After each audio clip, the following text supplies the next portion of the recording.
Ratusan kios di Pasar Krian Kabupaten Sidoarjo, Jawa Timur habis terbakar. Dalam waktu singkat, api merambat ke kios lainnya.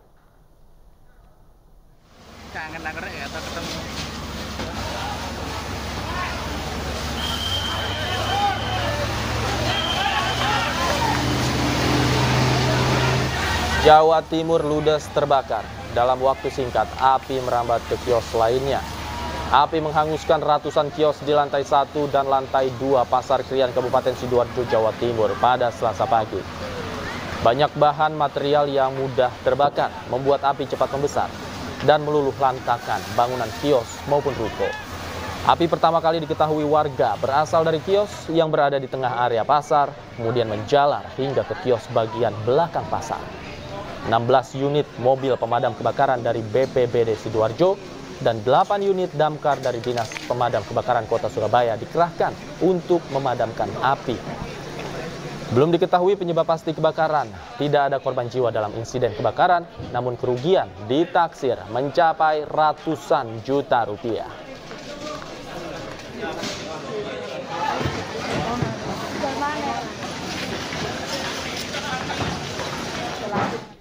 Mahkamah Konstitusi mengubah syarat parpol untuk mengajukan calon kepala daerah. Dalam putusan MK, partai politik atau gabungan partai politik bisa mengusung calon kepala daerah meski tanpa kursi DPRD.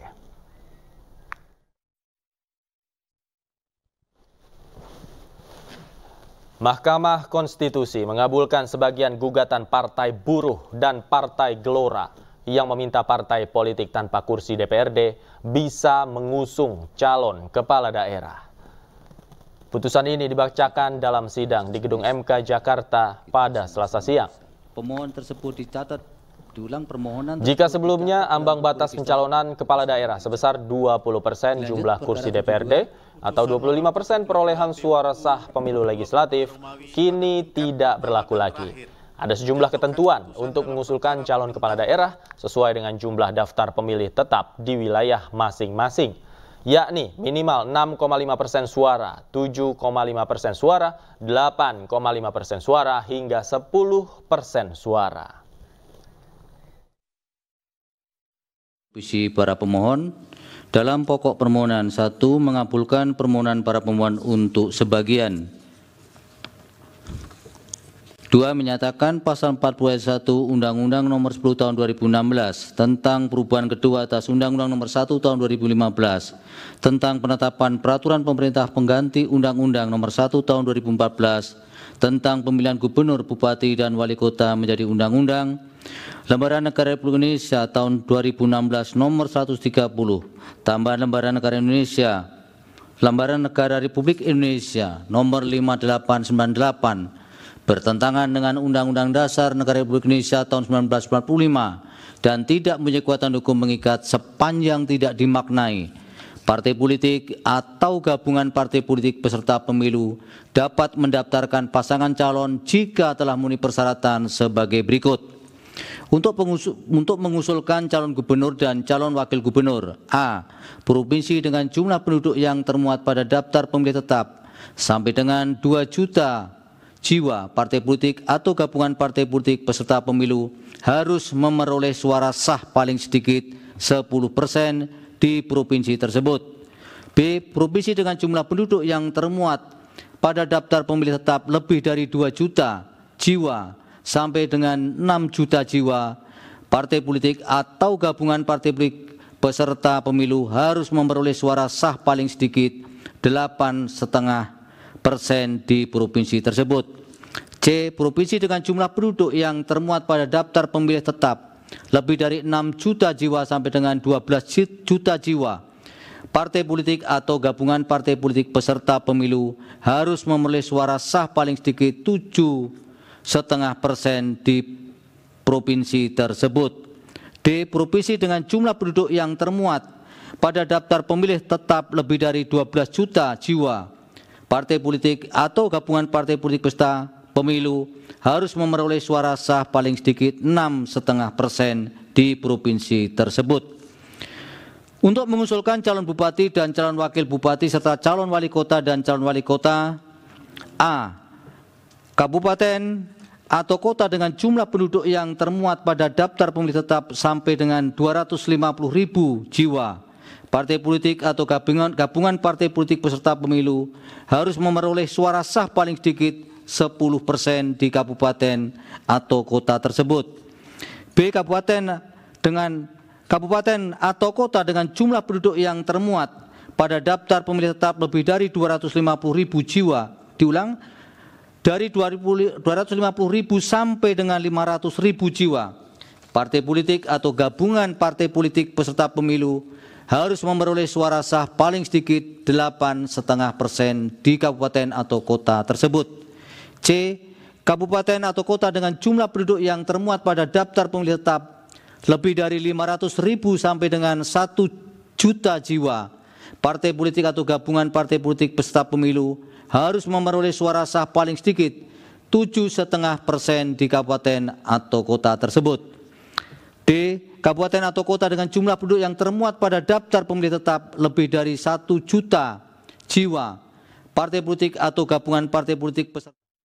Dengan putusan MK yang merevisi aturan ambang batas pencalonan kepala daerah membawa angin segar bagi PDI Perjuangan. PDIP bisa mengusung calon gubernur Jakarta sendiri di Pilkada Jakarta 2024. PDI Perjuangan menyambut baik putusan MK yang mengabulkan sebagian gugatan Partai Buruh dan Partai Gelora.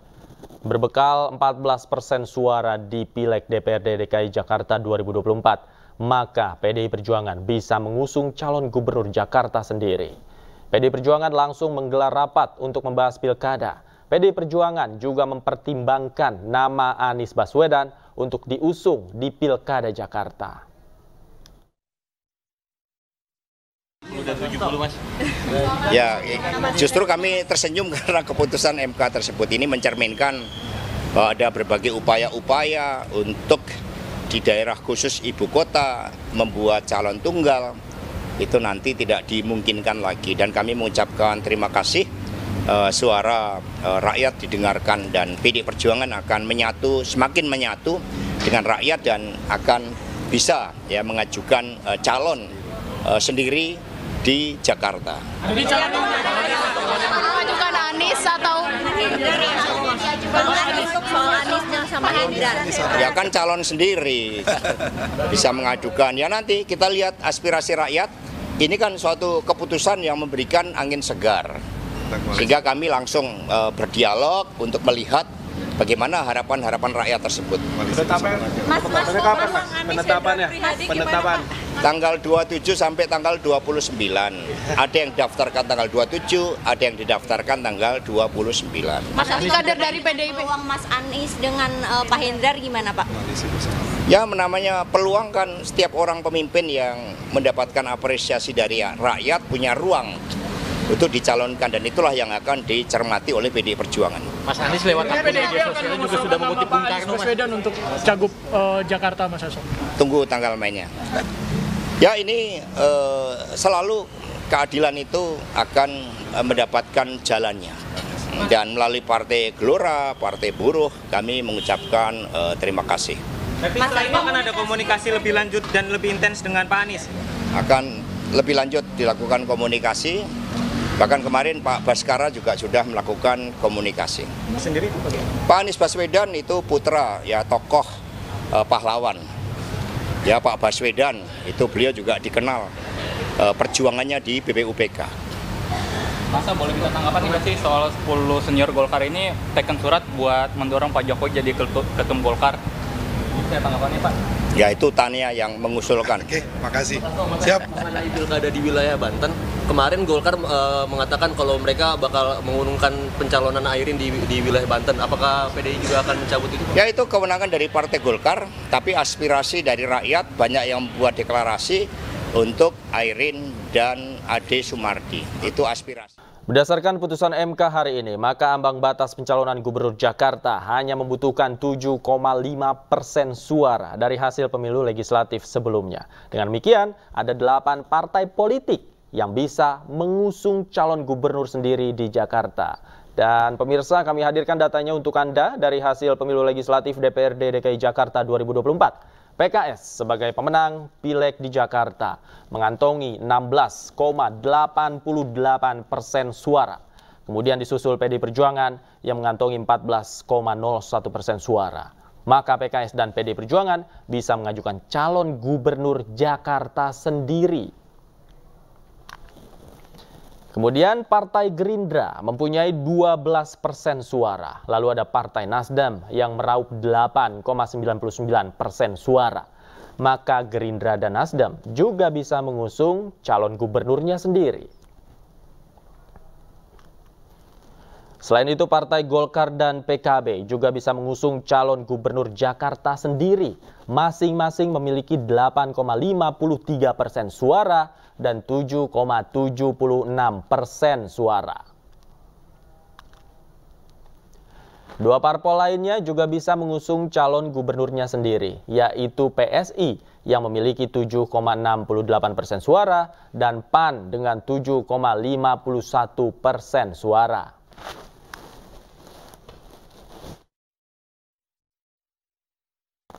Pemirsa, PDI Perjuangan berencana usung Anies Baswedan untuk maju dalam Pilkada Jakarta 2024 mendatang. Mendampingi Anies, PDI Perjuangan mempertimbangkan untuk mengusung kadernya Hendrar Prihadi.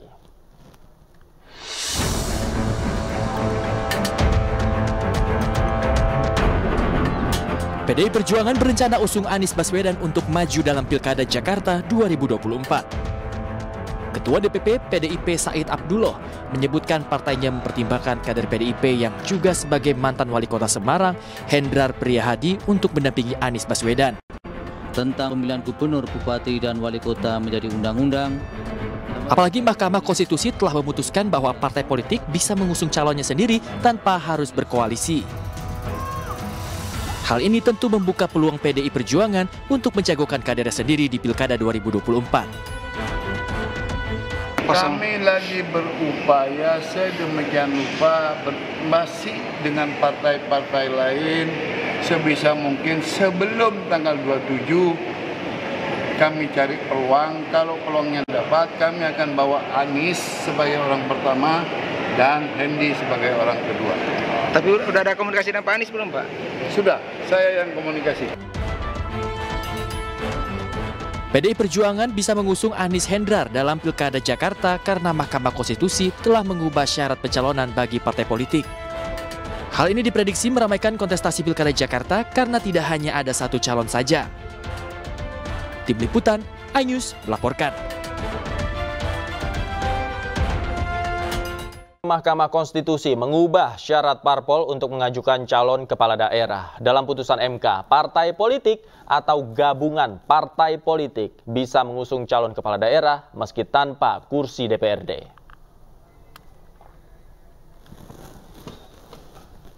Mahkamah Konstitusi mengabulkan sebagian gugatan Partai Buruh dan Partai Gelora yang meminta partai politik tanpa kursi DPRD bisa mengusung calon kepala daerah. Putusan ini dibacakan dalam sidang di Gedung Mahkamah Konstitusi Jakarta pada Selasa siang. Jika sebelumnya ambang batas pencalonan kepala daerah sebesar 20% jumlah kursi DPRD atau 25% perolehan suara sah pemilu legislatif, kini aturan tersebut tidak berlaku lagi. Ada sejumlah ketentuan untuk mengusulkan calon kepala daerah sesuai dengan jumlah DPT di wilayah masing-masing, yakni minimal 6,5% suara, 7,5% suara, 8,5% suara, hingga 10% suara.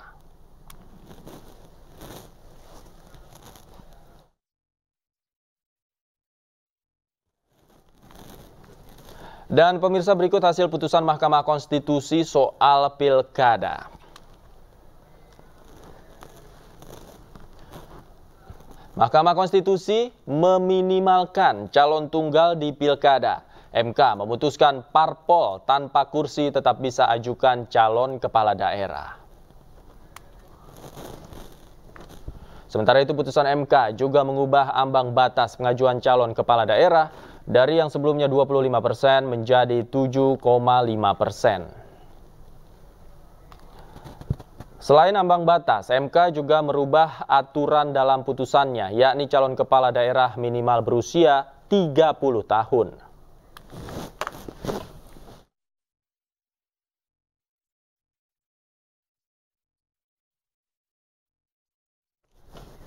Dan untuk membahasnya sudah bergabung bersama kami juru bicara PD Perjuangan Aryo Seno Bagaskoro serta dari Des Pilkada Partai Perindo Tama Langkun dan Komisioner KPU 2012-2017 Hadar Nafis Gumai. Selamat sore Mas Seno, Mas Tama, Pak Hadar. Selamat sore Mas Davi dan Bapak sekalian. Selamat sore Bapak-Bapak. Saya ingin ke Mas Seno terlebih dahulu deh. Tanggapannya atas putusan terbaru Mahkamah Konstitusi seperti apa Mas Seno?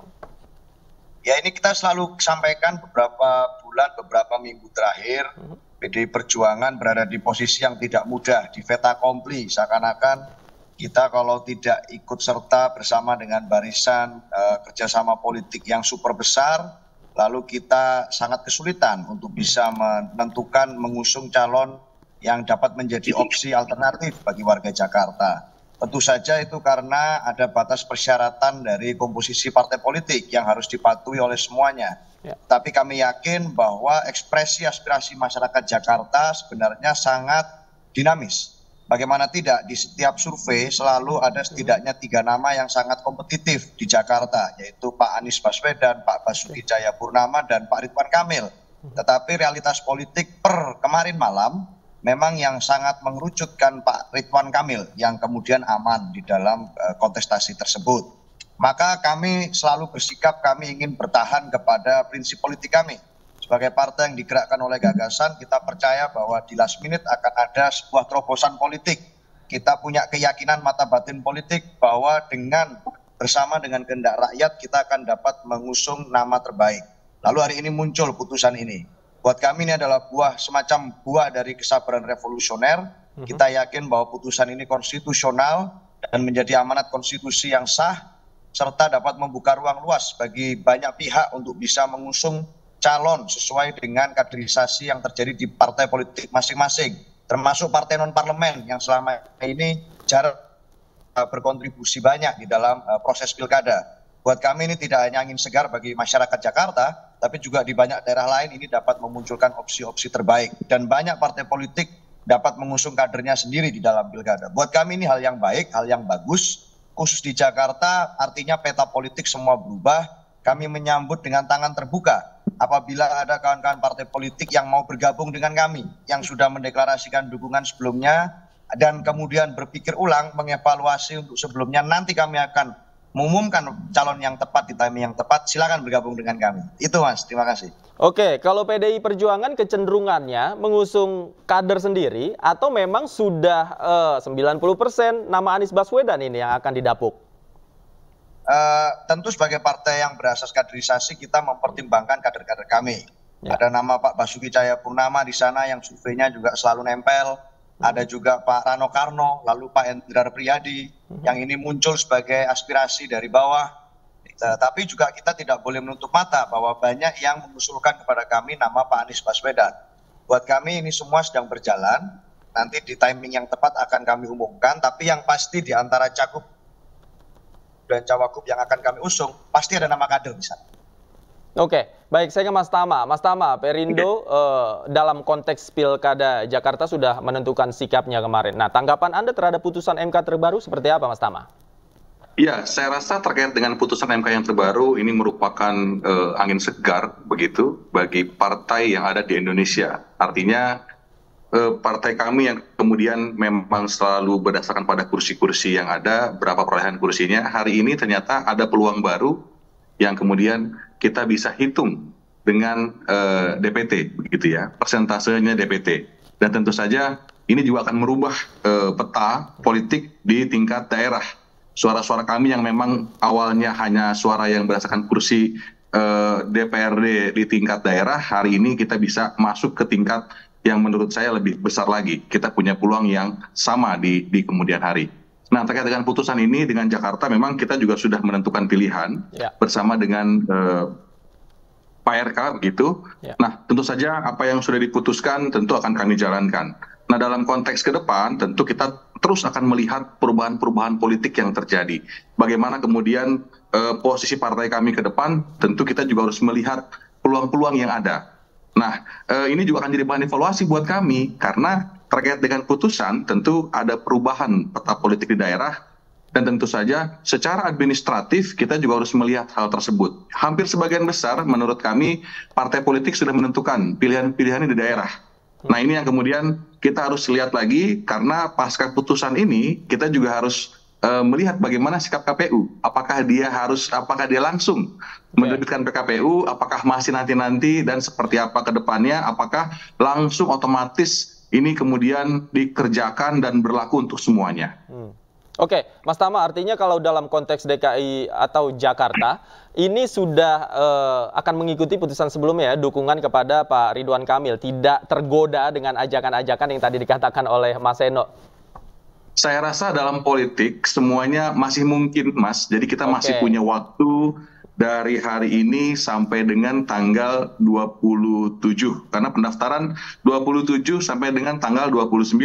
Nah kita nggak tahu kalau nanti ternyata untuk tempat-tempat yang mungkin akan melawan kota kosong, ternyata KPU memperpanjang, misalnya masa pendaftaran. Kita nggak tahu juga seperti apa. Nah, dalam konteks perubahan politik, tentu kami belum pada titik yang memang harus sepenuhnya menjalankan semua yang sudah kita rencanakan, ataukah ternyata memang perlu ada perubahan-perubahan, perlu ada adaptasi dengan aturan yang baru. Karena kita juga harus sadari bersama, Mas Davi, perubahan ini sangat besar begitu ya. Jadi saya tidak mau hanya bicara soal Jakarta, tetapi semua provinsi, kabupaten, kota pasti akan berubah. Sebelumnya kami hanya memikirkan di 204 provinsi, kabupaten, kota, begitu ya. Nah hari ini masih ada 300-an lagi yang ternyata kita punya peluang juga untuk mengusung calon-calon, khususnya kader-kader kita sendiri. Demikian, Mas Davi. Oke, ya memang putusan MK terbaru mengubah peta politik sangat signifikan. Saya ke Pak Hadar. Pak Hadar, dalam konteks putusan MK, ini kan wajib dilaksanakan keputusannya, termasuk oleh penyelenggara pemilu KPU itu sendiri. Nah, bagaimana kemudian KPU selayaknya menanggapi putusan MK ini? Ya, sebetulnya tidak perlu terlalu banyak waktu atau langkah yang diperlukan, karena putusan-putusan ini menurut hemat saya sudah sangat jelas ya. Jadi tinggal saja mereka memperbaiki peraturannya menyesuaikan dengan apa yang diputuskan oleh Mahkamah Konstitusi. Karena waktu ini hanya tinggal 7 hari sebelum pendaftaran. Jadi semua kepastian itu, ya tentu putusan MK ini sudah pasti begitu. Tetapi tentang tata caranya ya perlu dituangkan di dalam peraturan penyelenggaraan dari KPU sendiri begitu. Nah, yang perlu diantisipasi sih sebetulnya tentu tentang konsultasi yang sangat mungkin nanti DPR dan pemerintah bisa mengeluarkan interpretasi lain yang kemudian KPU kita tidak mampu untuk menghadapinya. Tetapi sebagai penyelenggara yang mandiri seharusnya tidak perlu ragu, putusan sudah sangat jelas, tuangkan saja di dalam PKPU-nya. Oke, kalau dalam melihat waktu yang memang saat ini terus berjalan, pengubahan PKPU itu masih relate atau masih relevan dengan situasi yang ada saat ini? Sangat relevan. Kembali bahwa penyelenggara pemilu atau KPU adalah lembaga yang mandiri. Jadi kalau toh sekalipun konsultasi dikatakan wajib, itu belum sempat dilakukan, ya sebagai lembaga mandiri dan memerlukan peraturan yang lebih pasti dan jelas dalam pelaksanaannya, ya putuskan saja gitu. Toh sesuatu itu kan adalah berdasarkan apa yang mereka yakini.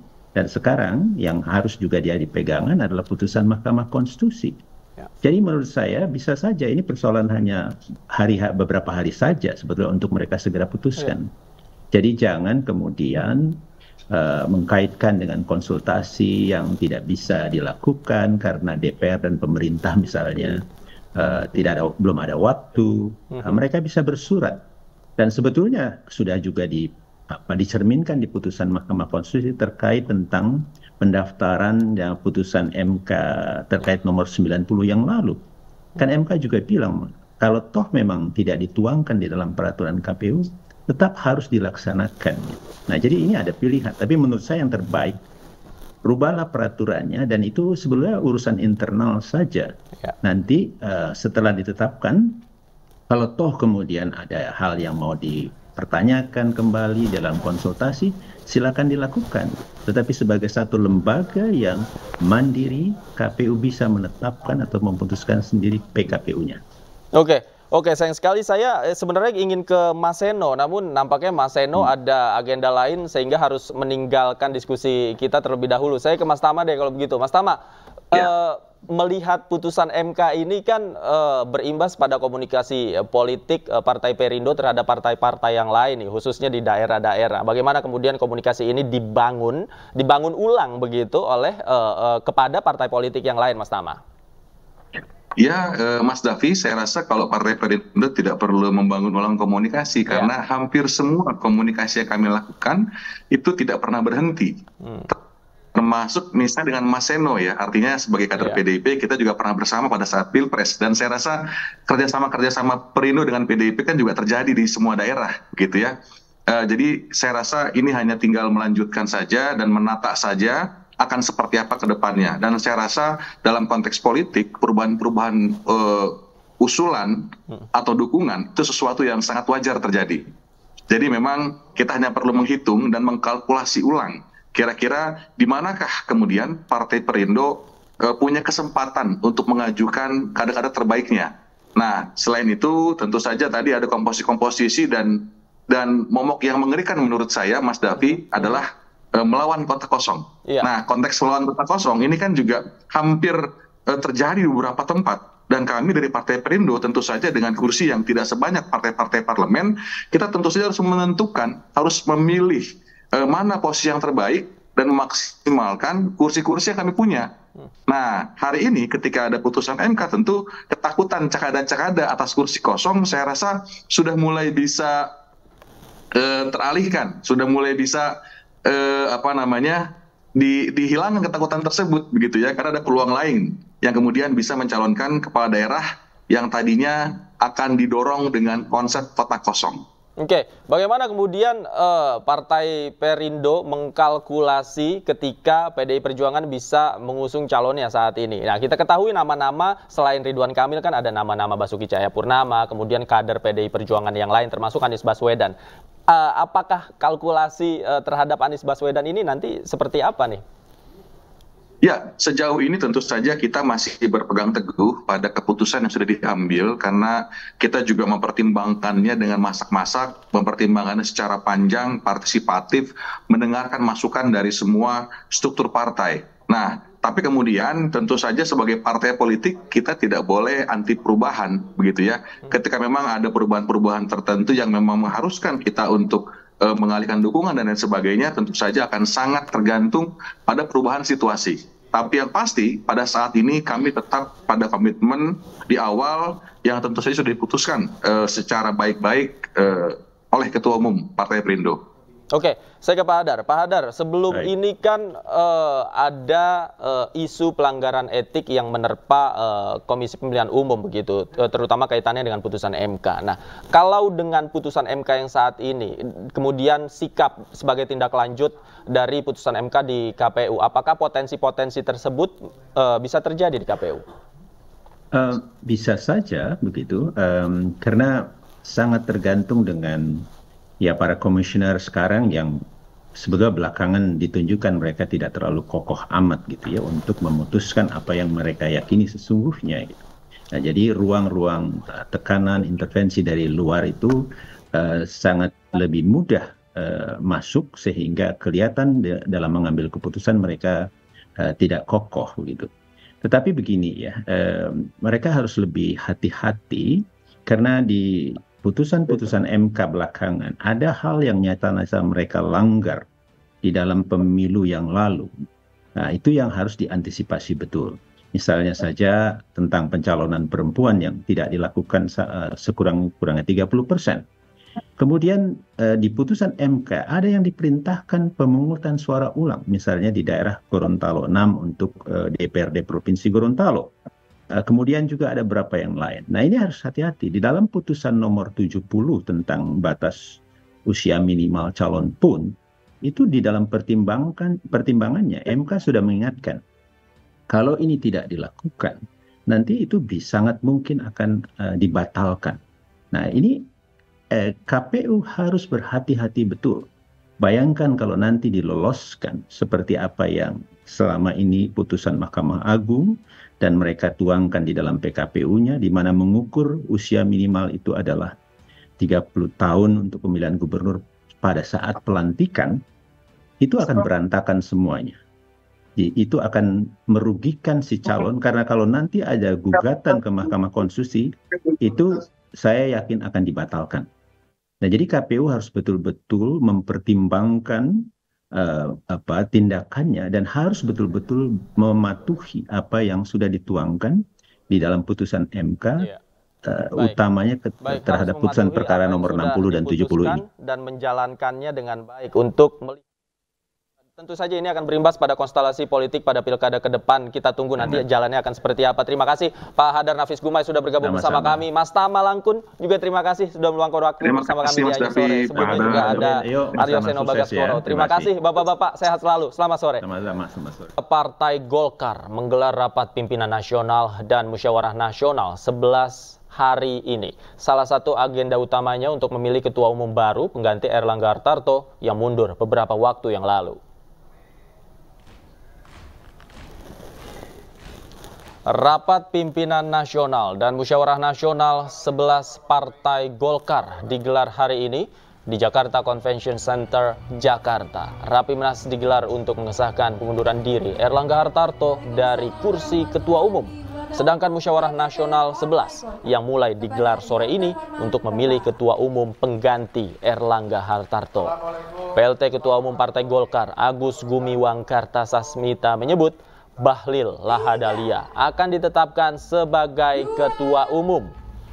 Bahlil merupakan calon satu-satunya ketua umum Partai Golkar yang mendaftar dan dinyatakan memenuhi syarat untuk mencalonkan diri.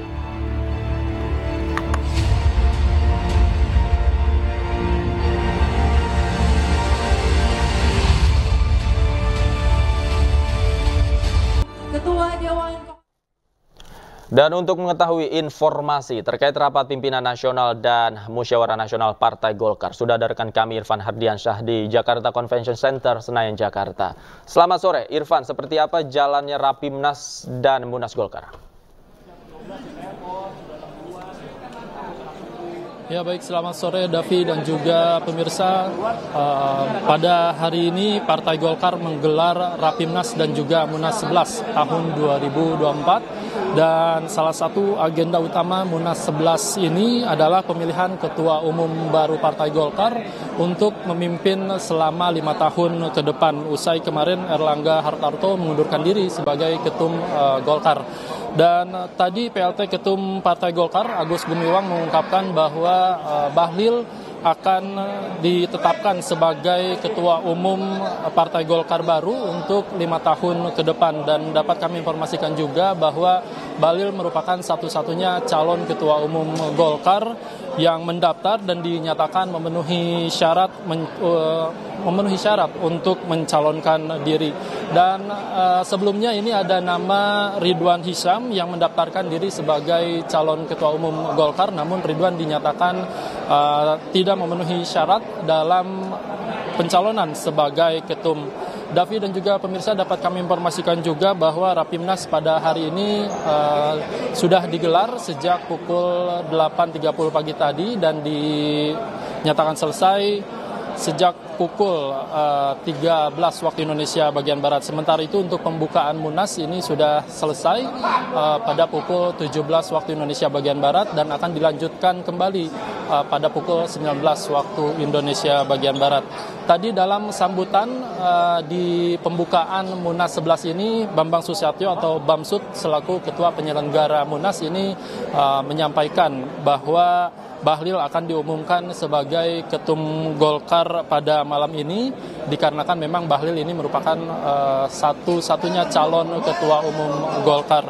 Namun jika melihat dari rundown acara ini, penetapan ketum baru akan dilakukan pada esok hari dan dilanjutkan dengan penyampaian visi misi ketum Golkar baru pada periode 2024 hingga 2029. Davi dan juga pemirsa, kami akan terus update kepada Anda seperti apa jalannya Munas 11 Golkar ini dan apakah penetapan Bahlil akan disampaikan pada malam ini atau besok.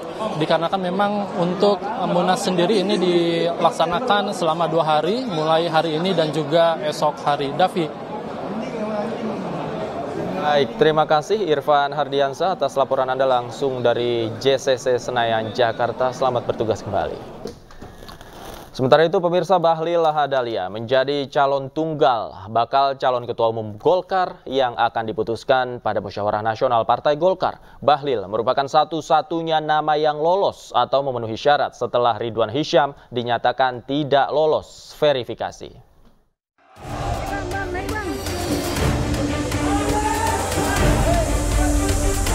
Panitia pengarah Rapimnas dan Munas Golkar menetapkan Bahlil Lahadalia sebagai calon tunggal baca ketum Golkar. Keputusan ini diumumkan usai dilakukan verifikasi pada 2 pendaftar, yakni Ridwan Hisyam dan Bahlil Lahadalia. Berdasarkan proses verifikasi yang dilakukan, Ridwan Hisyam dianggap tidak memenuhi syarat sebagai baca ketum Golkar, yakni berkaitan dengan syarat terkait surat dukungan dari kader Golkar. Itu Bapak Ibu sekalian hasil verifikasi daripada komite pemilihan. Jadi malam ini steering komite melalui komite pemilihan telah menemukan 1 orang calon ketua umum Partai Golkar saja untuk periode 2024-2029 atas nama Saudara Bahlil Lahadalia. Selanjutnya, keputusan terkait pemilihan Bahlil sebagai Ketua Umum Golkar akan dibahas pada Musyawarah Nasional yang dilaksanakan hari ini 20 Agustus hingga 21 Agustus esok. Dari Jakarta, Amrina Rida, Tri Julianti, iNews melaporkan. Pemirsa, Ridwan Kamil dan Suswono resmi deklarasi maju Pilkada Jakarta 2024. Pasangan RK dan Suswono akan menjadi lawan berat bagi kontestan lain, termasuk bagi Anies Baswedan dan calon yang rencananya diusung oleh PDI Perjuangan.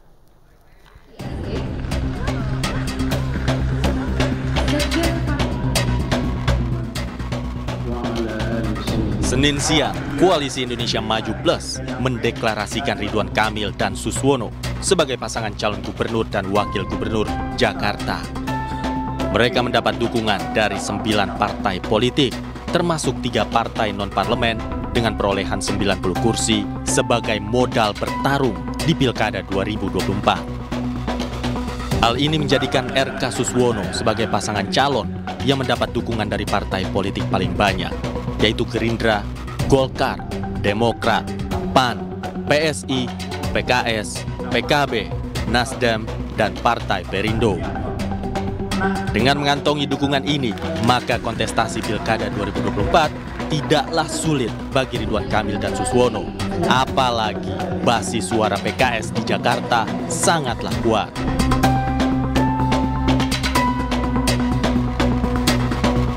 Sementara itu, nasib Anies Baswedan berada di ujung tanduk. Pasca keadaan berbalik menyulitkan posisi Anies Baswedan. Betapa tidak, Partai Nasdem dan PKS yang semula mendukung Anies untuk maju di Pilkada, putar haluan mendukung Ridwan Kamil dan Suswono. Anies Baswedan harus putar otak dan mempertimbangkan merapat ke PDI Perjuangan untuk melawan Ridwan Kamil Suswono di Pilkada Jakarta. Namun, pasca putusan MK, PDI Perjuangan bisa mengusung calonnya sendiri pada Pilkada 2024. Dengan demikian, posisi tawar Anies Baswedan kian melemah. Hingga kini PDI Perjuangan juga mempertimbangkan beberapa nama untuk diusung dalam Pilkada Jakarta, di antaranya Hendrar Prihadi dan Rano Karno yang sebelumnya disebut-sebut akan diplot mendampingi Anies sebagai bakal calon wakil. Partai Buruh dan Konfederasi Serikat Pekerja Indonesia menggelar aksi unjuk rasa di kawasan Patung Kuda, Jakarta Pusat. Selain menolak Omnibus Law Cipta Kerja, buruh juga meminta agar putusan MK terkait Undang-Undang Pilkada yang membolehkan parpol mengusung calon kepala daerah walau tak punya kursi di DPRD untuk dikawal.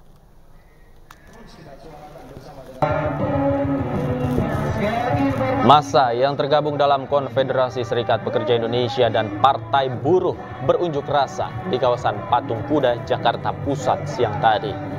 Selain menolak Omnibus Law Cipta Kerja yang dianggap tidak berpihak pada rakyat, dalam orasinya buruh juga meminta agar putusan Mahkamah Konstitusi terhadap Judicial Review Undang-Undang Pilkada dikawal. Sebanyak 1.293 personil gabungan diturunkan untuk pengamanan aksi unjuk rasa dan rekayasa arus lalu lintas diterapkan di kawasan Jalan Medan Merdeka Barat.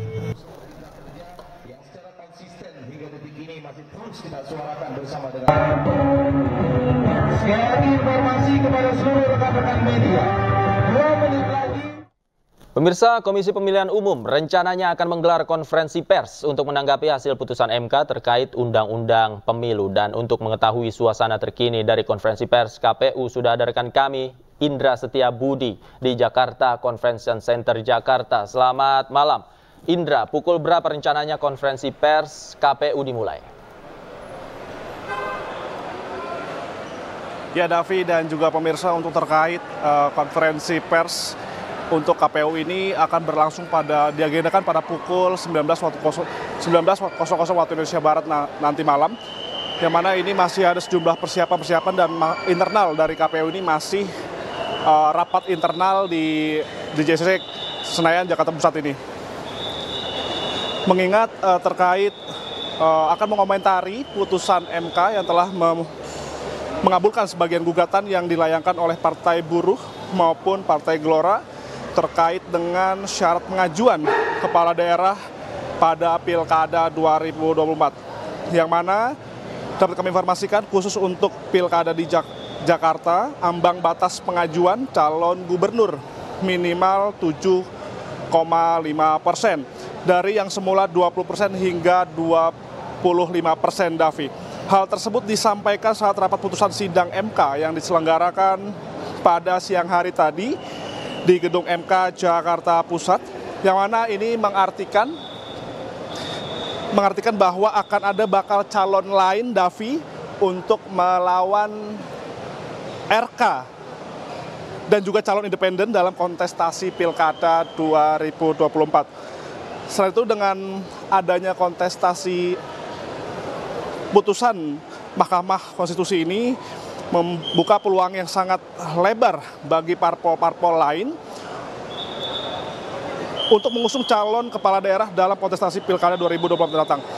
Untuk saat itu, menanggapi putusan MK pada siang hari tadi, KPU merencanakan atau mengagendakan konferensi pers pada hari ini yang diagendakan pada pukul 19.00 waktu Indonesia Barat, yang mana nanti kita akan update kembali, Davi, ketika konferensi pers akan berlangsung, dan kami juga akan mengabarkan kembali terkait isi ataupun juga tanggapan dari KPU terkait putusan MK pada siang hari tadi.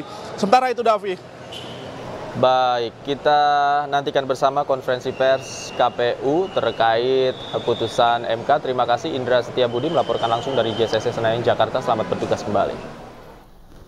Sementara itu, pemirsa, Presiden Joko Widodo mengumumkan kenaikan insentif pegawai KPU di rapat konsolidasi Pilkada 2024. Jokowi mengatakan kenaikan insentif sebesar 50%. Presiden Joko Widodo menghadiri rapat konsolidasi Pilkada serentak 2024 di Gedung Jakarta Convention Center Senayan, Jakarta. Dalam pidatonya, Jokowi mengatakan penyelenggaraan Pilkada tidak akan kalah rumitnya dengan Pilpres. Dalam pidatonya, Jokowi juga menekankan tanggung jawab pegawai KPU yang cukup berat dalam memastikan kontestasi kepala daerah ini berjalan lancar. Jokowi juga meminta maaf karena dirinya tidak mengetahui perihal kenaikan insentif pegawai KPU yang tidak mengalami kenaikan sejak tahun 2014 yang lalu.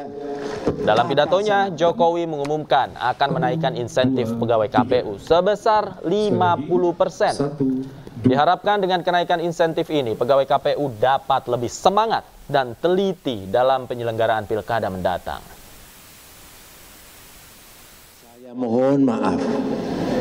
Saya mohon maaf. Sejak 2014 tidak ada kenaikan tunjangan insentif. Saya baru tahu kemarin bahwa sejak 2014 sehingga kemarin langsung saya kejar-kejar. Pokoknya saya besok enggak akan datang di rapat konsolidasi kalau belum saya tanda tangani.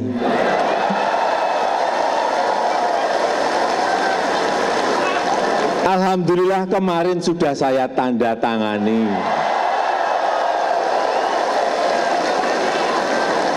Saya tahu yang ditunggu kehadiran saya ini bukan Presiden Jokowinya. Yang ditunggu yang itu, saya tahu. Setelah saya kemarin, waduh, ini sejak 2014.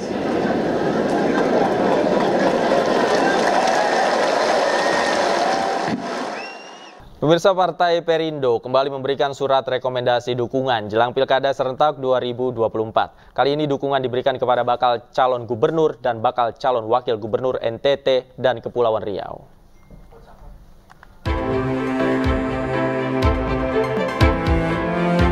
Ketua Umum Partai Perindo Angela Tanu Sudibyo menyerahkan surat rekomendasi dukungan pada bakal cagup dan bakal cawagup NTT, Melki Lakalena dan Joni Asadoma, untuk maju pada Pilkada serentak 2024. Surat rekomendasi dukungan juga diberikan kepada bakal calon gubernur Kepulauan Riau, petahana Ansar Ahmad, yang berpasangan dengan Nyanyang Haris.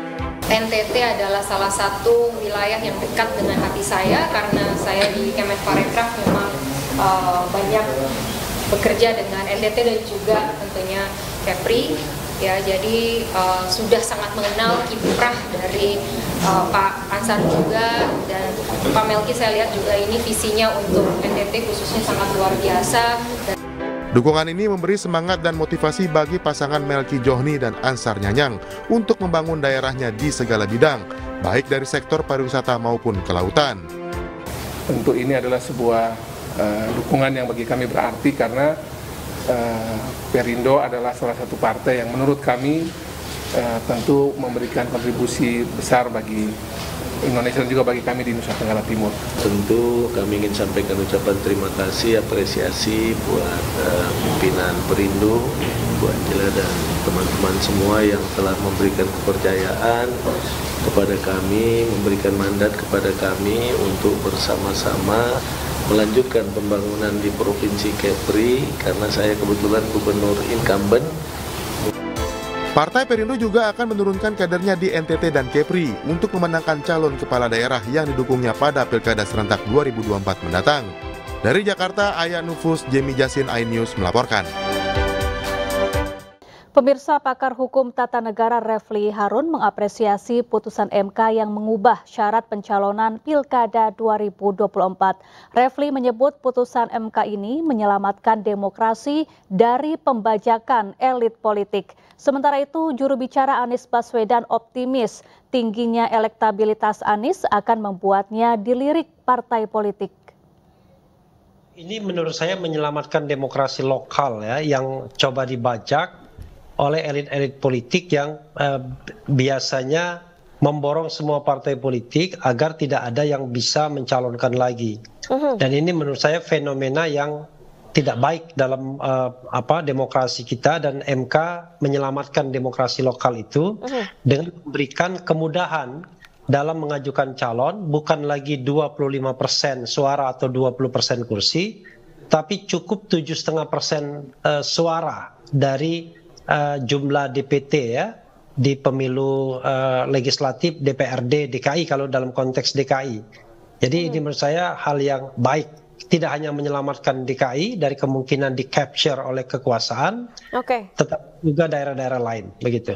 Bagaimana kita bicara tentang pilkada yang demokratis kalau kemudian semua partai politik diambil sehingga satu partai politik tersisa tidak bisa mencalonkan, dan itu fenomena yang bakal terjadi di tempat lain juga kalau seandainya tidak ada putusan MK. Di Banten saya melihat ada gejala itu ya, kemudian Jawa Barat, dan di Jawa Timur, mungkin juga di Jawa Tengah, provinsi dengan jumlah juga Sumatera Utara, provinsi dengan jumlah suara atau jumlah penduduk terbanyak. Dan menurut saya sekali lagi congratulations buat kita semua begitu. Saya ingin memperingatkan KPU dan KPU Jakarta untuk tidak macam-macam, karena saya mendengar mereka mau mengkaji dulu katanya, mau mempelajari dulu dan lain sebagainya, karena putusan MK itu menurut Undang-Undang MK berlaku sejak dibacakan dalam putusan yang terbuka untuk umum. Jadi sudah dibacakan tadi, maka pada saat tadilah putusan itu berlaku.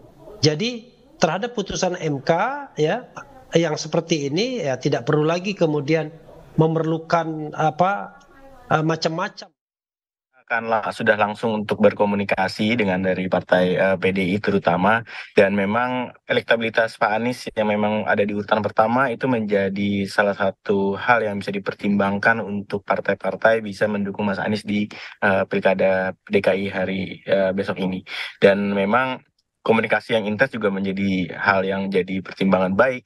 Kita komunikasi intens dengan pimpinan-pimpinan PDI. Bahkan kita beberapa kali dari teman-teman anak muda pendukung Pak Anies juga membuat acara bersama untuk dengan PDI Perjuangan. Jadi semoga ini bisa menjadi bahan pertimbangan untuk teman-teman PDI bisa memutuskan kita bisa berjalan. Pemirsa, Mahkamah Konstitusi mengubah syarat parpol untuk mengajukan calon kepala daerah. Dalam putusan MK, partai politik atau gabungan partai politik bisa mengusung calon kepala daerah meski tanpa kursi DPRD.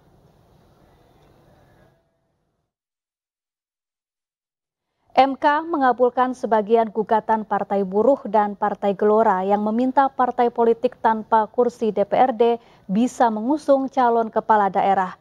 Putusan ini dibacakan dalam sidang di Gedung MK Jakarta Selasa siang. Jika sebelumnya ambang batas pencalonan kepala daerah sebesar 20% jumlah kursi DPRD atau 25% perolehan suara sah pemilu legislatif, kini tidak berlaku lagi. Ada sejumlah ketentuan untuk mengusulkan calon kepala daerah sesuai dengan jumlah daftar pemilih tetap di wilayah masing-masing, yakni minimal 6,5% suara, 7,5% suara, 8,5% suara, hingga 10% suara.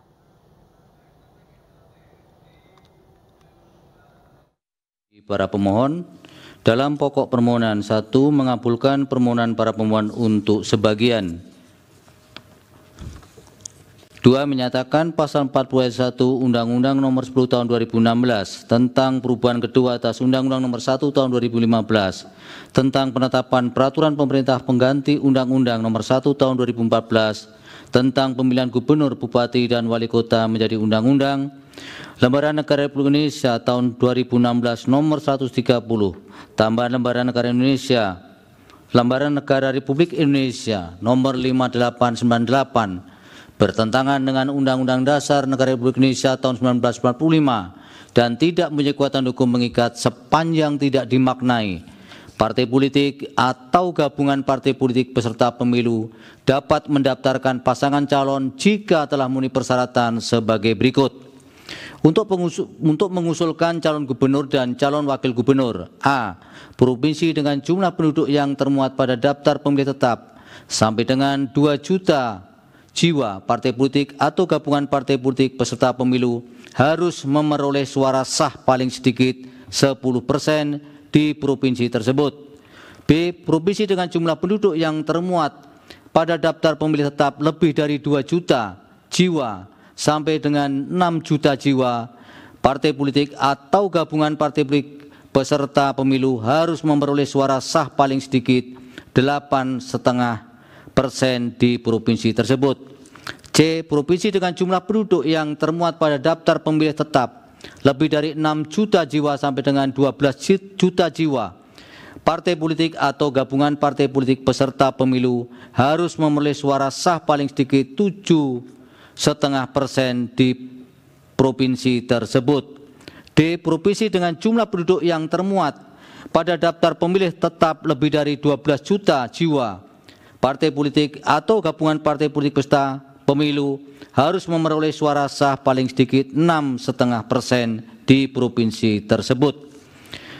Untuk mengusulkan calon bupati dan calon wakil bupati serta calon wali kota dan calon wali kota, A. Kabupaten atau kota dengan jumlah penduduk yang termuat pada daftar pemilih tetap sampai dengan 250.000 jiwa. Partai politik atau gabungan partai politik peserta pemilu harus memperoleh suara sah paling sedikit 10% di kabupaten atau kota tersebut. B. Kabupaten atau kota dengan jumlah penduduk yang termuat pada daftar pemilih tetap lebih dari 250.000 jiwa. Diulang, dari 250.000 sampai dengan 500.000 jiwa. Partai politik atau gabungan partai politik peserta pemilu harus memperoleh suara sah paling sedikit 8,5% di kabupaten atau kota tersebut. C. Kabupaten atau kota dengan jumlah penduduk yang termuat pada daftar pemilih tetap lebih dari 500.000 sampai dengan 1 juta jiwa. Partai politik atau gabungan partai politik peserta pemilu harus memperoleh suara sah paling sedikit 7,5% di kabupaten atau kota tersebut. D. Kabupaten atau kota dengan jumlah penduduk yang termuat pada daftar pemilih tetap lebih dari 1 juta jiwa. Partai politik atau gabungan partai politik peserta pemilu harus Presiden PKS Ahmad Saiku menyatakan putusan MK yang menurunkan ambang batas kursi partai politik sebagai syarat pencalonan kepala daerah cukup mengejutkan. Saiku meminta jalinan kerjasama di pilkada dikuatkan agar tidak terkoyak. Kawan banyak yang menanyakan kepada saya, juga ada guncangan-guncangan mungkin terkait dengan keputusan MK dalam proses pendaftaran di KPU-KPUD ya. Persyaratannya ternyata dibuat lebih ringan, tidak 20% lagi, tapi 7,5%. Namun saya berharap pada Bapak Ibu sekalian, karena jalinan yang sudah kita jalin sudah sedemikian panjang, kiranya apa yang sudah kita rekatkan, kuatkan, kiranya tidak terkoyak kembali, kemudian kita memulai sesuatu yang dari awal lagi. Kiranya apa yang sudah kita mulai itu bisa kita lanjutkan dan kita sukseskan sampai menang. Siap? Alhamdulillah. Mantan Ketua Mahkamah Konstitusi Mahfud MD mengapresiasi putusan MK yang mengabulkan gugatan syarat parpol untuk mengajukan pencalonan kepala daerah. Mahfud menyebut putusan tersebut menggagalkan skenario kota kosong dan calon boneka di Pilkada 2024. Ini keputusan yang bagus dan KPU harus segera melaksanakan ini, dan ini terjadi di lebih dari 36 pilkada yang juga akan menghadapi masalah yang sama dengan Jakarta, akan dihadapkan dengan kota kosong atau dengan calon boneka. Nah, dengan adanya ini akan menjadi lebih adil dan lebih baik, sehingga masyarakat yang di daerah itu supaya tenang, masih ada waktu 9 hari lagi ya untuk menyiapkan segala sesuatunya. Dan supaya diingat bahwa putusan Mahkamah Konstitusi itu berlaku sejak Palu diketok. Tadi jam berapa tuh? 9:51 gitu ya, sejak itu juga itu harus dilakukan. Berarti untuk pilkada tahun ini itu Pak, 2020. Oh iya, tahun ini kan sudah disebut bahwa pemilu yang terakhir sekian kan, pemilu sebelumnya itu kan ini pemilu yang sekarang, di dalam arti undang-undang pemilu yang sekarang ini. Oleh sebab itu harus dilaksanakan dengan putusan MK yang merevisi aturan ambang batas pencalonan kepala daerah membawa angin segar bagi PDI Perjuangan. PDIP bisa mengusung calon gubernur Jakarta sendiri di Pilkada Jakarta 2024. PDIP menyambut baik putusan MK yang mengabulkan sebagian gugatan Partai Buruh dan Partai Gelora. Berbekal 14% suara di Pileg DPRD DKI Jakarta 2024, PDIP bisa mengusung calon gubernur Jakarta sendiri. PDIP langsung menggelar rapat untuk membahas pilkada. PDIP juga mempertimbangkan nama Anies Baswedan untuk diusung di Pilkada Jakarta.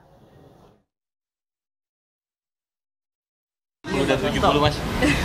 Ya, justru kami tersenyum karena keputusan MK tersebut ini mencerminkan bahwa ada berbagai upaya-upaya untuk di daerah khusus ibu kota membuat calon tunggal itu nanti tidak dimungkinkan lagi, dan kami mengucapkan terima kasih. Suara rakyat didengarkan dan PD Perjuangan akan semakin menyatu dengan rakyat dan akan bisa ya mengajukan calon sendiri di Jakarta. Mengajukan Anies atau soal Anies sama Hendra? Ya kan calon sendiri bisa mengajukan. Ya nanti kita lihat aspirasi rakyat. Ini kan suatu keputusan yang memberikan angin segar. Sehingga kami langsung berdialog untuk melihat bagaimana harapan-harapan rakyat tersebut. Penetapan tanggal 27 sampai tanggal 29. Ada yang daftarkan tanggal 27, ada yang didaftarkan tanggal 29. Mas Anies kader dari PDIP. Peluang Mas Anies dengan Pak Hendrar gimana, Pak? Ya, namanya peluang kan setiap orang pemimpin yang mendapatkan apresiasi dari rakyat punya ruang untuk dicalonkan, dan itulah yang akan dicermati oleh PDI Perjuangan. Mas Anies lewat media sosial juga sudah mengutip Bung Karno, Mas. Baswedan untuk Cagup Jakarta, Mas Hasto. Tunggu tanggal mainnya. Ya, ini selalu keadilan itu akan mendapatkan jalannya. Dan melalui Partai Gelora, Partai Buruh, kami mengucapkan terima kasih. Tapi setelah itu akan ada komunikasi lebih lanjut dan lebih intens dengan Pak Anies? Akan lebih lanjut dilakukan komunikasi. Bahkan kemarin Pak Baskara juga sudah melakukan komunikasi. Sendiri Pak Anies Baswedan itu putra ya tokoh pahlawan. Ya, Pak Baswedan itu beliau juga dikenal perjuangannya di BPUPK. Masa boleh minta tanggapan nih sih soal 10 senior Golkar ini teken surat buat mendorong Pak Jokowi jadi ketum Golkar. Saya tanggapannya, Pak. Ya, itu Tania yang mengusulkan. Oke, makasih. Siap. Mengenai pilkada di wilayah Banten, kemarin Golkar mengatakan kalau mereka bakal mengumumkan pencalonan Airin di wilayah Banten. Apakah PDI juga akan mencabut itu? Ya, itu kewenangan dari Partai Golkar, tapi aspirasi dari rakyat banyak yang membuat deklarasi untuk Airin dan Ade Sumardi. Itu aspirasi yang berkembang dari bawah. Pemirsa, 12 partai politik mendeklarasikan pasangan Ridwan Kamil dan Suswono untuk maju dalam Pilkada Jakarta. Pasangan ini menjadi pasangan calon yang mendapat dukungan terbanyak dari partai politik dengan perolehan 91 kursi. Dan pemirsa, informasi yang akan hadir ini sekaligus mengakhiri kebersamaan kita dalam iNews Sore hari ini. Setelah ini Anda akan menyaksikan Rakyat Bersuara bersama rekan Aiman Wicaksono. Saya Syafati Suryo pamit undur diri. Terima kasih dan sampai jumpa. Kami, partai politik yang tergabung dalam koalisi Jakarta Baru untuk Jakarta Maju, menyatakan mengusung Haji Muhammad Ridwan Kamil STMUD sebagai calon gubernur dan Dr. Insinyur Haji Suswono MMA sebagai calon wakil gubernur pada pemilihan kepala daerah khusus Jakarta. Koalisi Indonesia Maju dan sejumlah partai politik lainnya yang tergabung dalam Kimplas resmi mengusung Ridwan Kamil dan Suswono maju di pemilihan Gubernur Jakarta 2024. Para petinggi parpol pengusung maupun pendukung hadir dalam deklarasi. Ridwan Kamil, Suswono tidak hanya diusung oleh partai-partai yang tergabung di Koalisi Indonesia Maju, tetapi juga partai yang awalnya mengusung Anies Baswedan yaitu PKS, Nasdem, dan PKB. Kami melihat 12 partai ini, Pak Muzani, adalah simbol dari rekonsiliasi. Sudah ditunjukkan oleh orang tua kita, Bapak Jokowi, Bapak Prabowo, menunjukkan kepada seluruh warga Indonesia bahwa setelah kontestasi datanglah rekonsiliasi. Dengan beralihnya dukungan PKS dan PKB ke kubu Ridwan Kamil dan Suswono, hampir dipastikan Anies Baswedan tak bisa berlayar maju di Pilkada Jakarta 2024. Direktur Eksekutif Indonesia Political Review Ujang Komarudin mengatakan, daerah khusus Jakarta merupakan salah satu wilayah pemilih yang besar. Koalisi Indonesia Maju akan berusaha untuk menang. Ada wilayah-wilayah strategis ya, wilayah strategis itu misalkan DKJ, daerah khusus Jakarta, Banten, Jawa Barat, Jawa Tengah, Jawa Timur, Sumut, Sulsel, dan wilayah lain yang pemilihnya besar, itu akan dimenangkan atau Kim ya, kubu pemerintah berusaha untuk menang. Makanya sekarang misalkan kenapa DKJ itu Ridwan Kamil dan Suswono, ya agar Anies tergusur, agar Anies tidak bisa berlayar, dan tentu skemanya adalah melawan kota kosong ya, skemanya adalah melawan kota kosong tapi kelihatannya melawan calon independen, karena calon independennya kan lolos verifikasi di KPU, Dharma dan Kun tersebut. Selanjutnya, RK Siswono akan mendaftar ke KPU Jakarta. Masa pendaftaran dibuka dari tanggal 27 hingga 29 Agustus 2024. Tim Liputan iNews melaporkan.